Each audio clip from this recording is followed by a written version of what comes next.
Hello student, good morning. जय श्री राम। आज की तारीख है 15 दिसंबर 2023। आज के करंट अफेयर क्वेश्चन और लल्लन टॉप प्रश्नों में आप सभी का स्वागत है। आप सभी से रिक्वेस्ट है कि प्लीज वीडियो को पूरा देखा करें। लास्ट में एक लाइक, एक शेयर, कमेंट जरूर किया करें।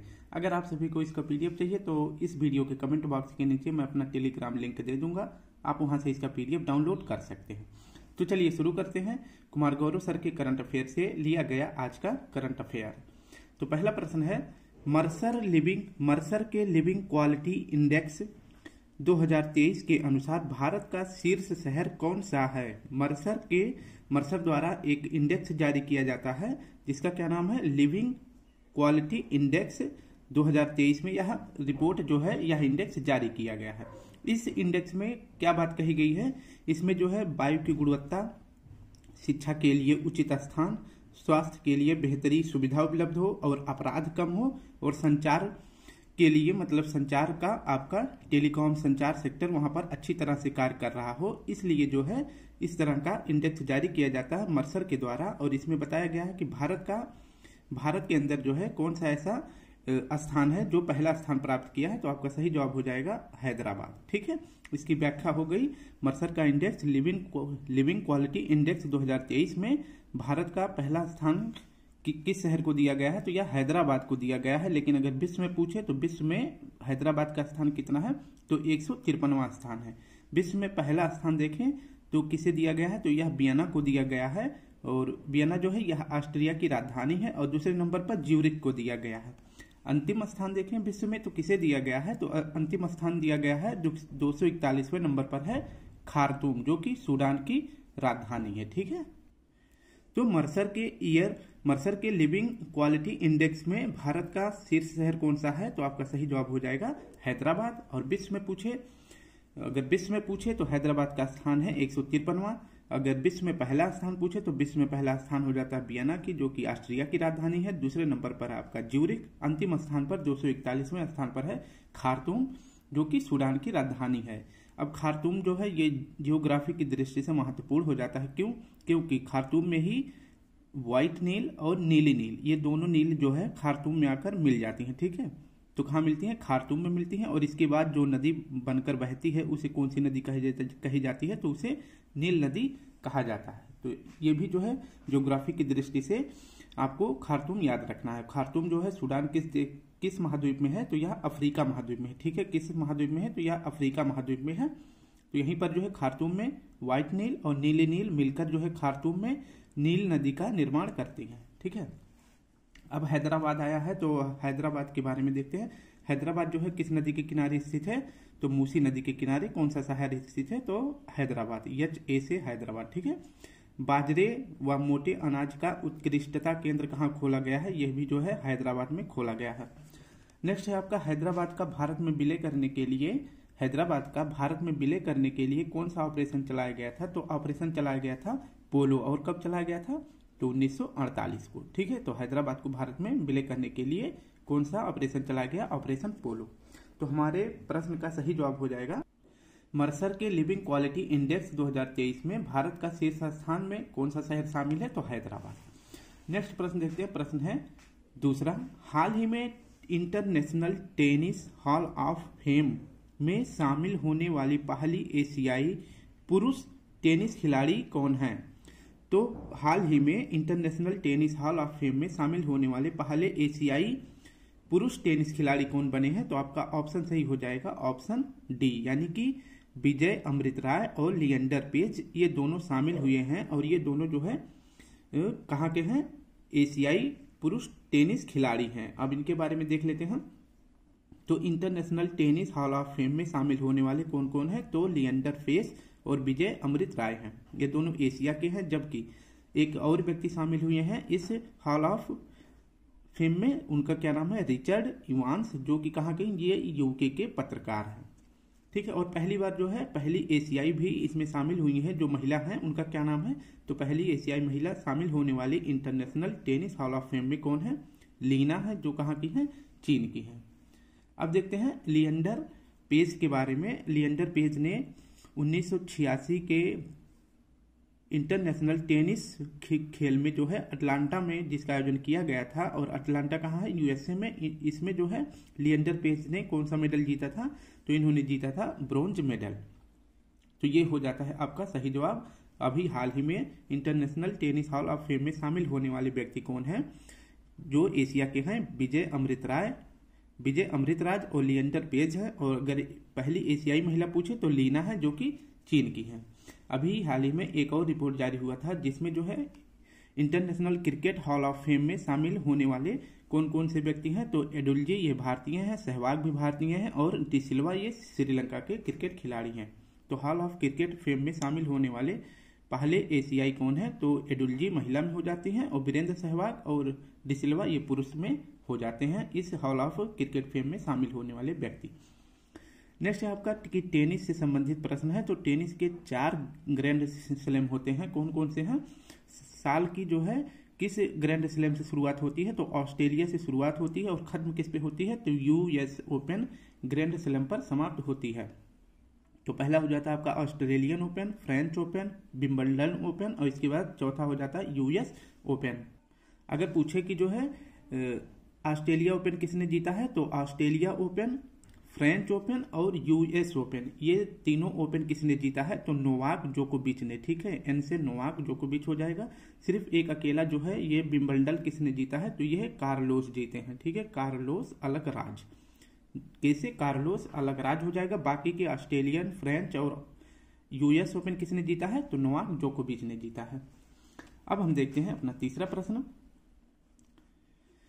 दुबई कॉप 2028 में रीच गेम चेंजिंग इनोवेटर पुरस्कार 2023 किसे मिला है। तो दुबई में आपको पता है कि कॉप 28 का आयोजन हो रहा है, यहीं पर एक पुरस्कार दिया गया है जिसका क्या नाम है, रीच गेम चेंजिंग इनोवेटर पुरस्कार 2023। इसे किसे दिया गया है, तो आपका सही जवाब हो जाएगा option D, doctor Atul Shah को। अब इसकी व्याख्या देखते हैं।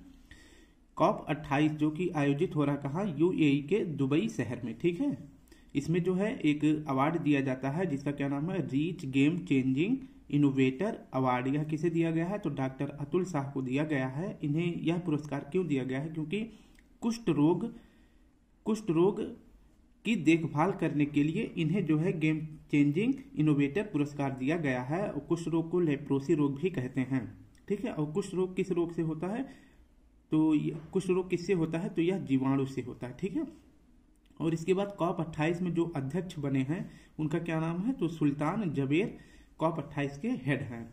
और इसके बाद कुष्ठ रोग को क्या कहा जाता है, कुष्ठ रोग को हैंसन रोग भी कहा जाता है, क्योंकि हैंसन ने ही कुष्ठ रोग की खोज करी थी। ठीक है, नेक्स्ट देखते हैं स्टूडेंट, भ्रष्टाचार विरोधी अवार्ड किसे दिया गया है, तो आपके ऑप्शन में निखिल डे भी था, तो सही जवाब हो जाएगा निखिल डे। और व्यास सम्मान किसे दिया गया है, तो यह अभी हाल ही में दिया गया था पुष्पा भारती जी को।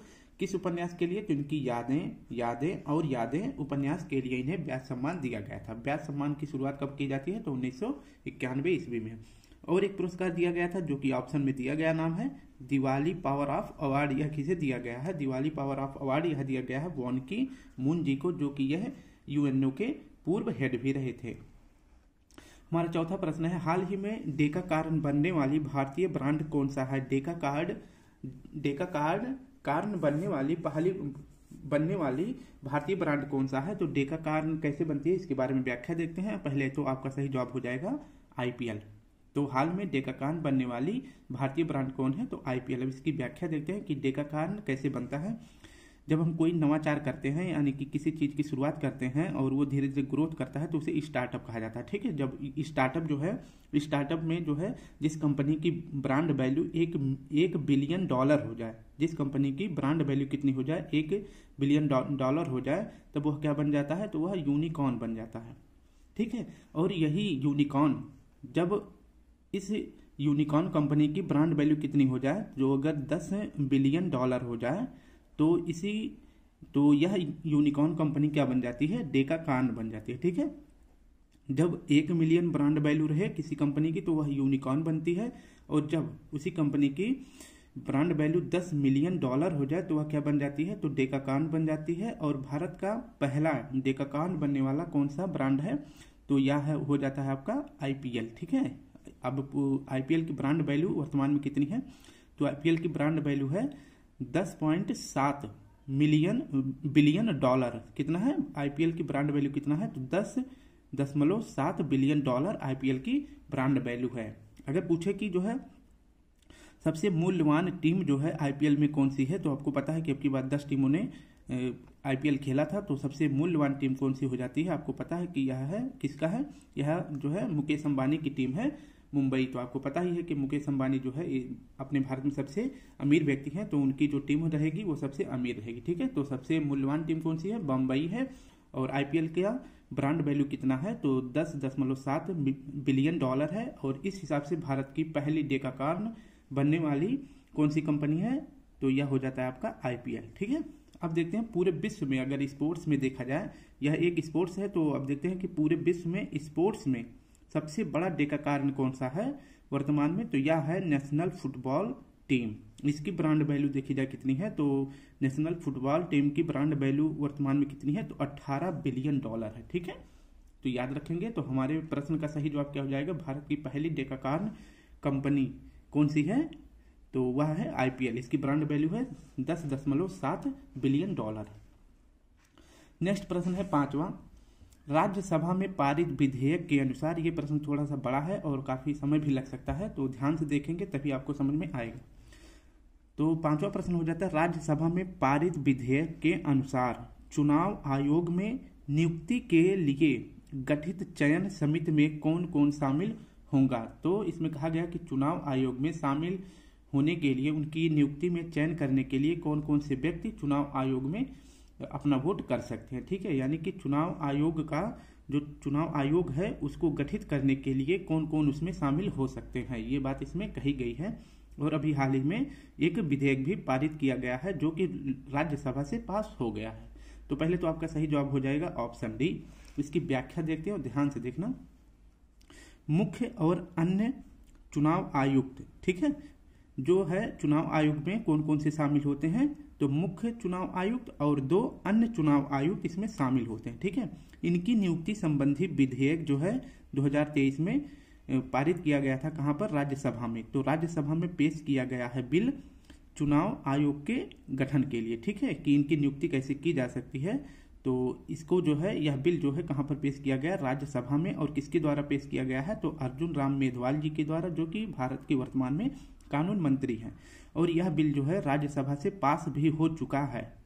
ठीक है, अब देखते हैं कि यह चर्चा में क्यों आया है, क्योंकि अभी कुछ समय पहले मार्च में जो है सुप्रीम कोर्ट ने आदेश दिया था कि चुनाव आयोग का जो नियुक्ति होता है, गठन होता है, उनके गठन में जो है कितने लोग होने चाहिए, तो उसमें 3 लोगों को, मतलब उनके चुनाव में जो है 3 लोगों का योगदान होना चाहिए। ये बात सुप्रीम कोर्ट ने कहा था कि उसमें जो है जो चुनाव आयोग के एक मुख्य न्यायाधीश होते हैं और 2 अन्य चुनाव आयुक्त होते हैं, उनके नियुक्ति में जो है मार्च 2023 में सुप्रीम कोर्ट ने एक आदेश जारी किया था। ठीक है, कि जो है चुनाव आयोग की नियुक्ति के लिए उनके चयन समिति में कौन कौन शामिल हों, तो 3 लोग शामिल होने चाहिए। वो 3 लोगों के बारे में आपको बता दें, तो पहले व्यक्ति कौन हो जाते हैं, तो पीएम हो जाएंगे। और दूसरे व्यक्ति कौन होंगे, लोकसभा के विपक्ष के नेता शामिल होंगे। और तीसरे कौन होंगे, तो चीफ जस्टिस ऑफ इंडिया। तो ये 3 व्यक्ति जो है चुनाव आयोग के गठन में अपना योगदान दे सकते हैं। ये बात किसने कहा था, तो सुप्रीम कोर्ट ने कहा था। तो इस बात को मानने के लिए जो है पार्लियामेंट ने कहा ठीक है, हम सुप्रीम कोर्ट की बात को मानेंगे। तो उन्होंने समिति बनाई जो है किसके चुनाव में, तो चुनाव आयोग के समिति में उन्होंने भी 3 लोगों का चयन किया। सुप्रीम कोर्ट ने कितने लोगों को बोला था, 3 लोग को। इसने भी कहा ठीक है 3 लोग को शामिल करते हैं। तो पार्लियामेंट ने किसे किसे शामिल किया, पीएम को शामिल किया, यहाँ भी पीएम को, तो ठीक है, ये भी बात ठीक है। इसके बाद लोकसभा के विपक्ष के नेता, इसे शामिल किया। सुप्रीम कोर्ट ने कहा ठीक है, लोकसभा के विपक्ष के नेता का नाम भी जो है सुप्रीम कोर्ट ने दिया था। एक गड़बड़ी कर देते हैं पार्लियामेंट, यानी कि गवर्नमेंट जो है एक नाम बदल देती है। किसे, इसमें जो है केंद्रीय मंत्री को शामिल, यानी कि कैबिनेट मंत्री को शामिल कर दिया जाता है। जबकि सुप्रीम कोर्ट ने किसे कहा था, चीफ जस्टिस ऑफ इंडिया को शामिल करने के लिए, लेकिन पार्लियामेंट ने एक नाम खुद से अपने मन से डाल दिया है और बाकी के सीजीए को इसमें नहीं डाला है। ठीक है, तो कहा कि जितने लोगों को कहा था मैंने उतने लोगों को डाला है, लेकिन एक नाम जो है पार्लियामेंट ने बदल दिया। तो बात जो है आगे तक बढ़ सकती है, लेकिन फिलहाल अभी जो ये 3 नाम को लेकर राज्यसभा में बिल पेश किया गया था अर्जुन राम मेघवाल जी के द्वारा, वह अभी पास हो चुका है। ठीक है, अब आगे जाएगा लोकसभा में, तो देखते हैं आगे का क्या बात हो सकती है।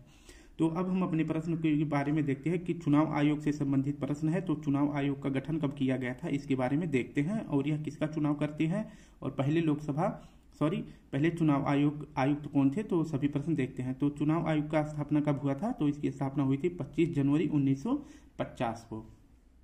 और ये संविधान के किस भाग में चुनाव आयोग का वर्णन है, तो भाग 15 में है। अनुच्छेद जो है 324 से लेकर 329 तक का है। और जो 1+2, ठीक है, 1+2 जो मुख्य चुनाव आयुक्त होते हैं और 2 अन्य चुनाव आयुक्त होते हैं, इस समिति की सिफारिश किसने करी थी, मतलब ये 1+2 का ये जो है सूचना किसने दिया था सबसे पहले, तो ये दिए थे दिनेश गोस्वामी समिति ने। दिनेश गोस्वामी समिति ने ही 1+2 की बात कही थी। अब देखते हैं कि भारत के पहले चुनाव आयुक्त कौन थे, तो यह थे सुकुमार सेन। और पहली महिला चुनाव आयुक्त कौन थी, तो रमा देवी थी। और वर्तमान में कौन चुनाव आयुक्त हैं, तो यह है राजीव कुमार। मुख्य चुनाव आयुक्त कौन है, तो राजीव कुमार हैं। अब चुनाव आयुक्त जो है किसका चुनाव करवाता है, तो president, vice president, Lok Sabha, Rajya Sabha और एमएलए, इनका चुनाव जो है कौन करवाते हैं, तो चुनाव आयुक्त करवाता है। ठीक है, तो आपका ये प्रश्न हो जाता है।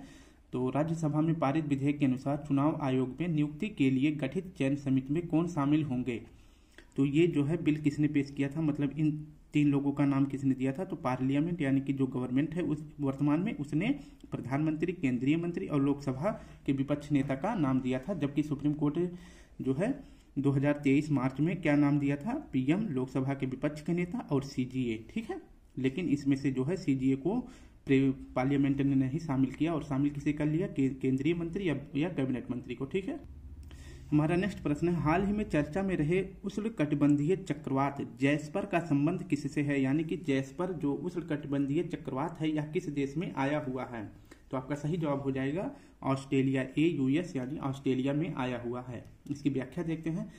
जैस्पर यह एक उष्णकटिबंधीय चक्रवात है, और चक्रवात का मतलब क्या होता है कि इसके केंद्र में जो है लो प्रेशर होता है। चक्रवात के केंद्र में लो प्रेशर हो तो इससे जो है वर्षा होती है और तूफान भी आता है। और अभी हाल ही में जैस्पर जो है कहाँ पर आया है, तो यह ऑस्ट्रेलिया में आया है और अच्छी खासी तबाही भी मचा रखी है। और इस जैस्पर की स्पीड क्या है, तो 140 किलोमीटर पर आवर इसकी स्पीड है। ऑस्ट्रेलिया में जो भी तूफान आते हैं, चक्रवात आते हैं, उसको क्या कहा जाता है, तो ऑस्ट्रेलिया में जो भी चक्रवात आते हैं उनका नाम रखा गया है बिली बिलीज। ठीक है, ये आप याद रखेंगे। तो ऑस्ट्रेलिया के तूफान चक्रवात को क्या कहा जाता है, बेली बिलीज कहा जाता है। अभी कुछ हाल ही में 2023 में जो चक्रवात आए थे भारत के आसपास, उसको देखते हैं कि और उसका नामकरण किसने किया था, तो मिचोंग चक्रवात का नाम किसने रखा था, म्यांमार। और मिचोंग चक्रवात भारत के किस तट पर आया था, तो यह पूर्वी तट पर आया था। स्पेशली जो है तमिलनाडु राज्य में जो है यह काफी तबाही भी मचाया है। नेक्स्ट है आपका तेज चक्रवात, यह नाम किसने रखा था, तो तेज नाम रखा था चक्रवात का भारत ने, और यह अरब सागर में आया था। जबकि बिपरजॉय चक्रवात यह कहाँ आया था, तो यह बंगाल की खाड़ी में, बिपरजॉय का नामकरण किसने किया था, बांग्लादेश ने। और यह कहाँ आया था, यह भी जो है अरब सागर में आया था। असनी का नामकरण किसने रखा था, तो असनी चक्रवात का नामकरण किया था श्रीलंका ने। अब नेक्स्ट प्रश्न देखते हैं, 7वां प्रश्न है, हाल ही में तिब्बती नववर्ष लोसर महोत्सव कहाँ प्रारंभ हुआ है। जो तिब्बती महोत्सव है लोसर महोत्सव, वो कहाँ प्रारंभ हुआ है, तो आपका सही जवाब हो जाएगा लद्दाख में। इसकी व्याख्या देखते हैं। लोसर महोत्सव यह जो है 2 भागों में, मतलब लोसर को अगर संधि विच्छेद करें तो लो जमा सर, इसका मतलब हो जाता है, लो मतलब हो जाता है वर्ष, सर मतलब हो जाता है नया, तो नया वर्ष हो जाता है लोसर का मतलब। और यह नया वर्ष किसका है, तिब्बती का नया वर्ष है। अभी हाल ही में लोसर को कहाँ पर शुरुआत किया गया है, तो यह लद्दाख में शुरू किया गया है। और यह त्यौहार जो है 15 दिन तक सेलिब्रेट किया जाता है। इस त्यौहार में जो है मास्क पहनना अनिवार्य होता है, यानी कि फेस पर जो है अपने मास्क पहन लेते हैं। और इसके बाद लोगों की भीड़ इकट्ठा होती है और वो जुलूस निकालते हैं। इस जुलूस को क्या कहते हैं, मैथो जुलूस कहा जाता है। ठीक है, तो हमारे प्रश्न का सही जवाब क्या हो जाएगा, लोसर महोत्सव कहाँ पर स्पेशली मनाया जा रहा है वर्तमान समय में, तो यह मनाया जा रहा है लद्दाख में। ये आप याद रखेंगे। नेक्स्ट है आपका कि लोसांग फेस्टिवल कहाँ मनाया जाता है। लोसांग सिक्किम में मनाया जाता है, जबकि लोसर लद्दाख में मनाया जाता है। सिग्मो फेस्टिवल कहाँ मनाया जाता है, तो यह गोवा में मनाया जाता है। हॉर्नबिल फेस्टिवल कब मनाया जाता है, तो यह नागालैंड में मनाया जाता है।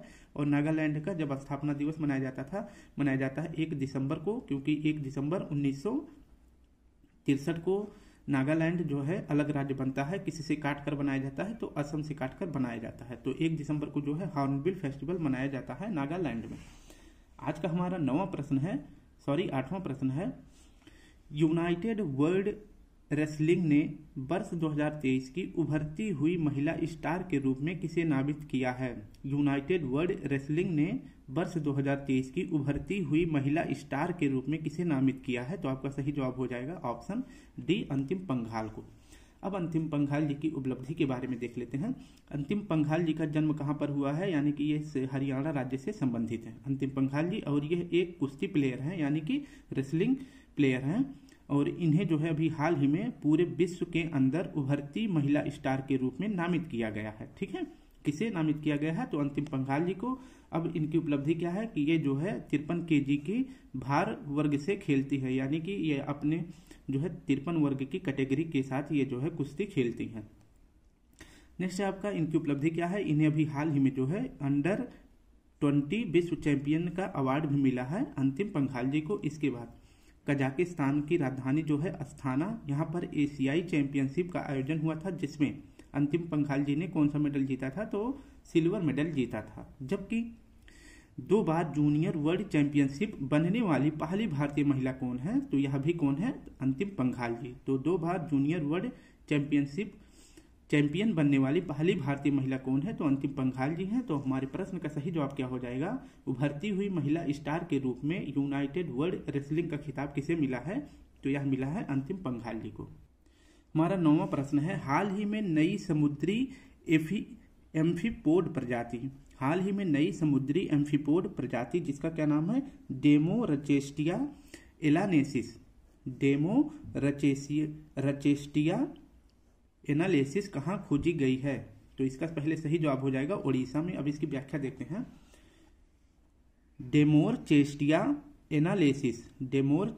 एनालिसिस यह एक समुद्री एम्फीपोड है। एम्फीपोड का मतलब क्या हो जाता है? तो पोड का मतलब हो जाता है पैर। ठीक है, एम्फी का मतलब होता है कि जो पानी में तैर भी सके और इसके बाद चल भी सके। ठीक है, जो पानी में तैर भी सके। अगर समुद्री जीव है तो जाहिर सी बात है कि वह चलेगी, और पोड का मतलब पैर है तो यानी कि वह चलने वाली भी होगी। तो वह समुद्र में चल भी सकती है और तैर भी सकती है। और इस प्रकार की जो है समुद्री जीव की खोज कहाँ पर की गई है? उड़ीसा में। ठीक है, उड़ीसा की किस झील में? तो चिल्का झील में खोज की गई है। किस समुद्री प्रजाति की? तो डेमोरचेस्टिया एनालिसिस की खोज की गई है। अब देखते हैं कि घोल मछली को भी हाल ही में कहाँ पर खोजा गया था, आपको पता है? तो इसे खोजा गया था गुजरात में, कच्छ की खाड़ी में इसे खोजा गया था, मिली थी, और उसी समय जो है गुजरात सरकार ने इसे अपना स्टेट फिश बना दिया था। तो घोल मछली जो है किस राज्य की स्टेट फिश है? तो गुजरात की स्टेट फिश है। ठीक है, आज का आखिरी प्रश्न देखते हैं। हाल ही में पानी से आर्सेनिक और धातु आयनों को हटाने के लिए अमृत प्रौद्योगिकी किसने विकसित किया है? तो हाल ही में पानी से आर्सेनिक और धातु आयनों को हटाने के लिए अमृत प्रौद्योगिकी किसने विकसित किया है? किस आईआईटी ने अमृत प्रौद्योगिकी विकसित किया है? तो सही जवाब हो जाएगा आपका ऑप्शन सी, आईआईटी मद्रास ने। इसकी व्याख्या देखते हैं। अमृत प्रौद्योगिकी को किसने डेवलप किया है? तो यह आईआईटी मद्रास ने किया है। और क्यों किया है अमृत प्रौद्योगिकी का विकास? क्योंकि पानी से आर्सेनिक को हटाने के लिए इसको विकसित किया गया है। अब आर्सेनिक का मतलब क्या हो जाएगा कि आर्सेनिक एक प्रदूषण होता है जो कि कैंसर, मधुमेह और बीपी के रोग को फैलाने में यह मदद करता है। ठीक है, और यह कारण भी बन सकता है। आर्सेनिक जो है कैंसर, मधुमेह, बीपी के रोग को उत्पन्न करने में जो है यह मदद करता है। ठीक है, यानी कि नुकसान करता है शरीर को, कैंसर, मधुमेह जैसी बीमारियां फैलाता है। ठीक है, अब नेक्स्ट देख लेते हैं। आईआईटी मद्रास से प्रश्न आया है, तो इसके बारे में देखते हैं कि पहला ऑफशोर कैंपस, यानी कि भारत के बाहर जो है विदेशों में पहली बार किस आईआईटी कंपनी ने अपना पहला ऑफशोर कैंपस ओपन किया है? तो आपका सही जवाब हो जाएगा आईआईटी मद्रास ने। ठीक है, और जो है ऑफशोर कैंपस जहां खोला गया है उस जगह का क्या नाम है? तो जंजीबार में खोला गया है। जंजीबार जो है किसके अंतर्गत आता है? तो तंजानिया देश के अंतर्गत आता है। जंजीबार एक आइलैंड है जो कि इस पर जंजीबार पर किसका अधिकार है? तंजानिया का है। ठीक है, और यहीं पर जो है आईआईटी मद्रास ने अपना पहला ऑफशोर कैंपस खोला है, जिसकी पहली महिला हेड कौन बनी है? तो इनका नाम हो जाता है प्रीति अगलान जी को। ठीक है, प्रीति अगलान जी आईआईटी ऑफशोर कैंपस की पहली हेड बनी है।